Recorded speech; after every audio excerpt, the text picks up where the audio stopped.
Niacin's role in reducing oxidative stress is one of the most underappreciated aspects of its biochemical power, and it highlights how this vitamin quietly supports some of the body's most essential defense mechanisms. While antioxidants like vitamin C and E often take center stage in the conversation about neutralizing free radicals, the regenerative process that keeps these antioxidants effective relies heavily on something far less talked about: NADPH. This molecule, derived from NADP, which in turn comes from niacin, is the primary electron donor required to regenerate antioxidants like glutathione. Without adequate niacin, this antioxidant system begins to falter, not because the antioxidants themselves are missing, but because they can't be recycled into their active forms. Glutathione is widely regarded as the body's master antioxidant, and for good reason. It neutralizes reactive oxygen species, ROS, supports immune function, detoxifies harmful compounds in the liver, and helps maintain the integrity of cells under stress. But its antioxidant capacity is not infinite. It must be continuously regenerated from its oxidized form, GSSG, back into its reduced form, GSH. This regeneration requires the enzyme glutathione reductase, which uses NADPH as a cofactor. The availability of NADPH is therefore a rate-limiting factor in how effectively the glutathione system can defend against oxidative stress. Niacin's role becomes especially clear here.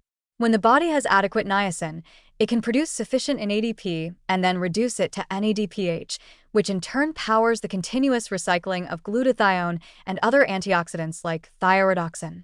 This process occurs across every tissue in the body but is especially critical in the liver, where detoxification and oxidative stress levels are highest, and in the brain, where oxidative damage is a driver of neurodegeneration. In short, niacin is upstream of many antioxidant defenses, even though it's rarely acknowledged in that context. This invisibility in the oxidative stress narrative is partly due to the way nutritional science has historically compartmentalized vitamins. Vitamin C and vitamin E are categorized as antioxidants because they directly neutralize free radicals. Niacin, on the other hand, is classified as a B vitamin, essential for metabolism and energy. But this rigid framing misses the deeper truth. Niacin is not an antioxidant in the classic sense, but it enables and sustains the body's entire antioxidant network. Without it, even the most potent antioxidants cannot function for long. Another reason niacin's role is often overlooked is that NADPH operates mostly behind the scenes. It doesn't appear on nutrition labels, and it doesn't have the same public recognition as free radical scavengers. Yet it is arguably even more critical.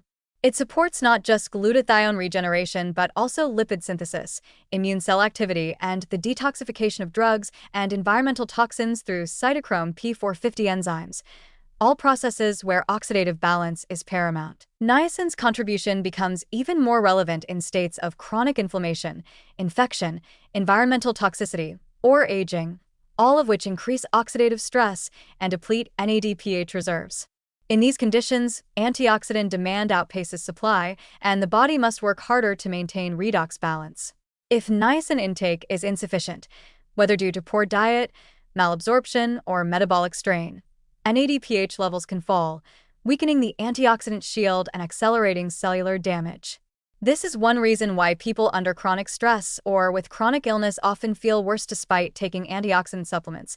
The missing piece is often the coenzymatic support provided by niacin. Furthermore, there is emerging research linking NADPH levels to resilience in aging and disease. In particular, cells with higher NADPH availability show greater resistance to oxidative damage, better mitochondrial function, and improved survival under metabolic stress. These findings are not just academic, they hint at practical interventions for improving health span. And yet, instead of prioritizing the replenishment of niacin to build this core resilience, we often chase isolated antioxidant compounds that depend on NADPH to work in the first place. From a practical standpoint, supporting niacin status, whether through whole foods rich in B3, such as liver, poultry, fish, peanuts, and mushrooms, or through supplementation, can serve as a foundational approach to oxidative stress management. For individuals exposed to high levels of environmental toxins, undergoing strenuous exercise, experiencing chronic inflammation, or simply navigating the oxidative burden of modern life, maintaining optimal niacin levels is not optional, it's essential. In summary, niacin's ability to reduce oxidative stress is real, profound, and widely unrecognized. It doesn't act by neutralizing free radicals directly, but by enabling the metabolic machinery that keeps all antioxidant systems running. By powering NADPH production, niacin ensures that antioxidants like glutathione remain active, that the liver continues detoxifying efficiently, and that cells can survive and recover from oxidative insults. It's the quiet engine behind the antioxidant curtain and a key player in protecting the body from the daily wear and tear of life.